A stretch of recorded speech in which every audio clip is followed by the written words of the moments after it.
Hello and welcome. This is Armored Warfare, created by Obsidian Entertainment. My name is Joshua Morris, and I'm the senior producer at My.com. Some of you may know me as Jinx71 on the forums, and today I'll be talking about vehicle classes and roles in Armored Warfare. The modern battlefield has many types of vehicles performing a variety of functions. Many of these will be represented in Armored Warfare. There are 5 classes in Armored Warfare: main battle tanks, light tanks, armored fighting vehicles, tank destroyers, and self-propelled guns. Each of these has a role to play on the battlefield. The designers at Obsidian had 3 major goals when it came to creating vehicle classes in Armored Warfare. First, each class should have a distinct role. Players should easily be able to recognize what that role is based on the characteristics of the vehicle and its special abilities. Second, classes should encourage teamwork and not allow any one class to dominate or be self-sufficient. Each class should have strengths and weaknesses. And lastly, while Armored Warfare is based on real-life vehicles and many aspects of the game are realistic, it's important that we make a good game before making a good simulation. This freedom should make each class feel right and ultimately be fun. Before we move on, it should be noted that not all the features that I'm going to describe are currently in place. Some may very well change during closed beta as we get testing feedback. So while not all of this is final, we felt it was important to give you an insight on what we're trying to create for you. So let's talk about each class and their roles.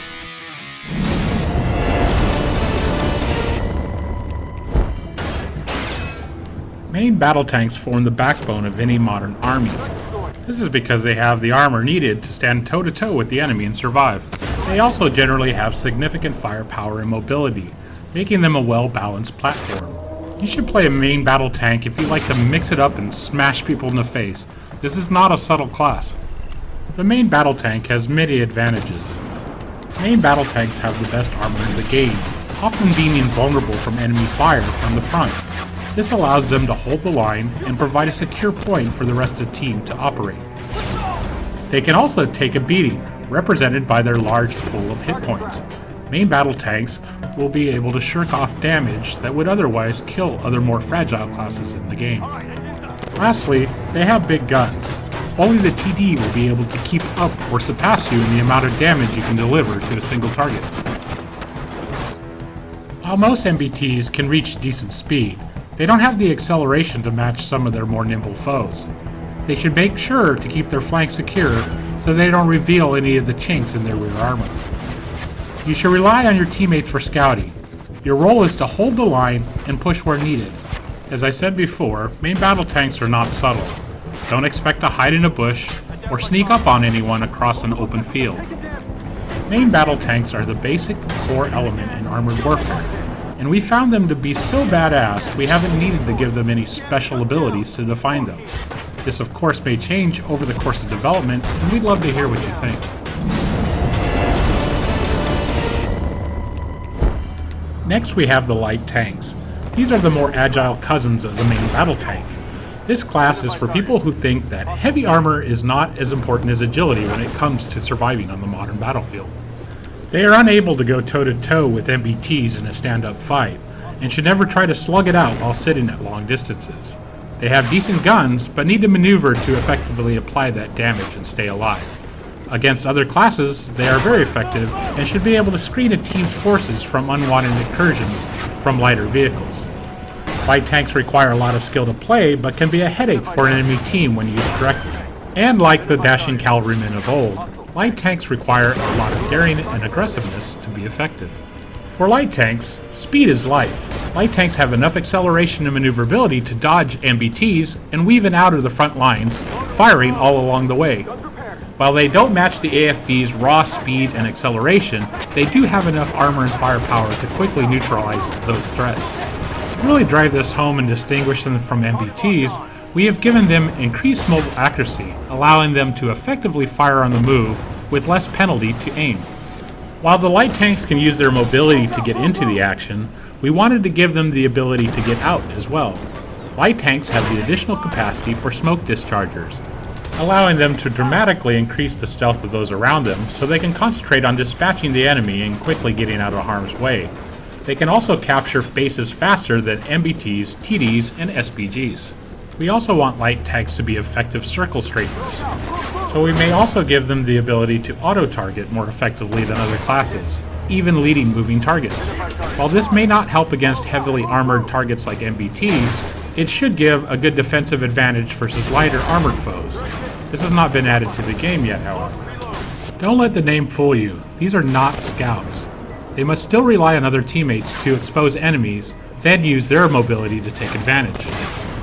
These are also not main battle tanks. A driver that relies on armor will soon find themselves dead. They may have enough armor and hit points to take a few hits and get some lucky bounces, but they should rely on mobility and smoke to keep them alive. While they do have smaller footprints than main battle tanks, they shouldn't rely on camo to save them. I can't stress this enough. It's their mobility that keeps them alive.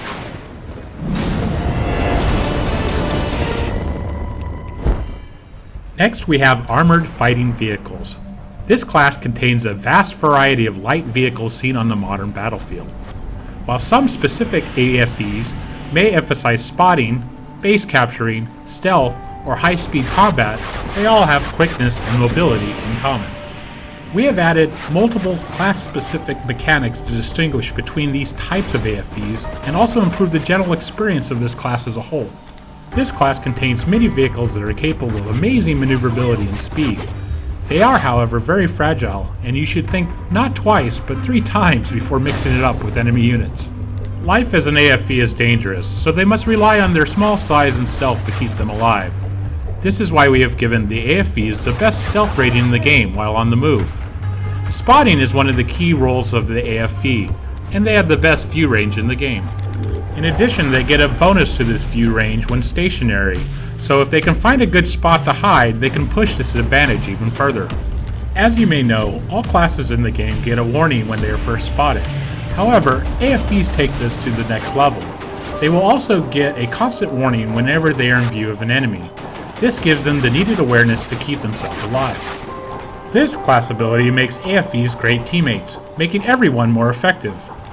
The basic idea is that AFV players will be able to designate targets by hitting the V key and keeping them within their sights for a few seconds. While designated, an enemy target will lose stealth, show up on the minimap, and most devastating of all, the fire the target receives will hit for maximum damage. For example, if a shot would normally do 90 to 110, it would be guaranteed to do 110 damage as long as the target is designated. This is a very powerful ability and will be restricted with cooldowns and timers. Lastly, AFVs have the fastest capture rate in the game. This gives them the incentive to stay alive into the late game and help capture bases quickly before the enemy can respawn. Quite simply, everything on the battlefield can easily kill you. You need to be smart, fast, and stealthy to keep alive.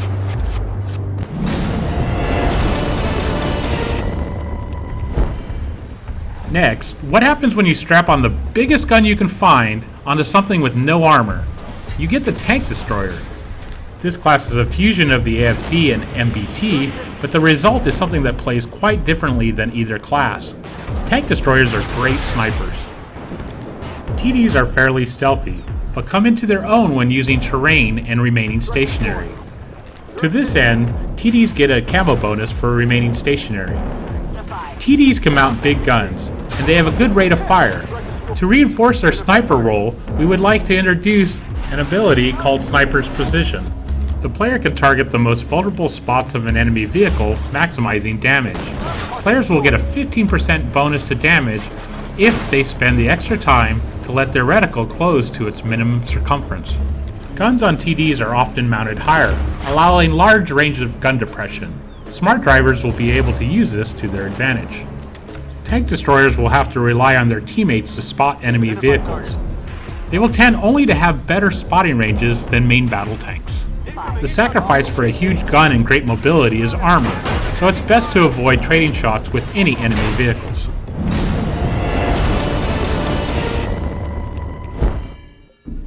Last but not least, we have self-propelled artillery. It's very important to note that our vision for artillery does not resemble the placeholder version you may have seen in videos in early pre-alpha builds of the game. We have recently been very active in getting community feedback on this weapon system to make sure it's a balanced and interesting class in the game. First, we'll be changing the perspective of artillery mode from a top-down satellite view to a perspective view that puts the player in the view of the path of the shell traveling toward the target. This view should make artillery play more cohesive with the rest of the game. We want artillery to be about doing damage over wide areas and using specialty shells to support their team. It's not intended to be a huge single target damage dealer. Artillery have the ability to affect the battlefield from the safety of the rear areas.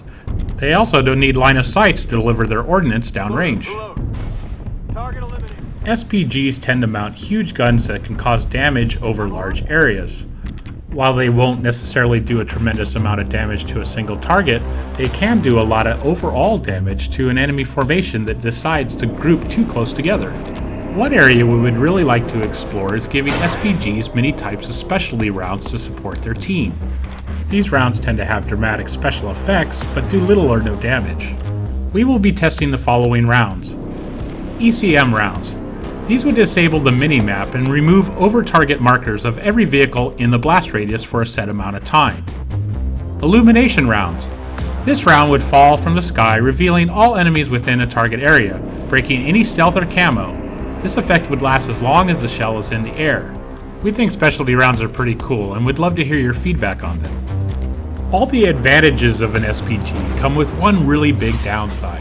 They have a hard time defending themselves against any enemy that is able to find them. Every time a self-propelled gun fires, it gives a ping on the minimap to all enemy SPGs. This means that Arty must continue to relocate, or they will find themselves on the wrong end of counter-battery fire.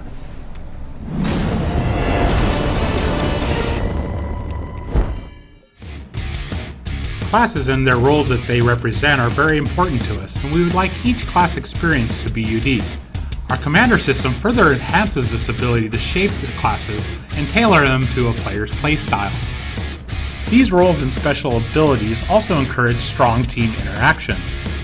In a typical game, you could see a main battle tank fixing an enemy target in place, while a self-propelled gun blinds the group with an ECM round. This would allow an AFV to use their ability to designate targets so that a flanking tank destroyer and light tank can safely flank an enemy and deliver maximum damage. We think this is pretty exciting. So there you have it, Armored Warfare's 5 classes and roles. So what do you think? We'd love to hear your feedback about these mechanics and your comments and suggestions on what we've talked about today. Until next time, see you guys out on the forums.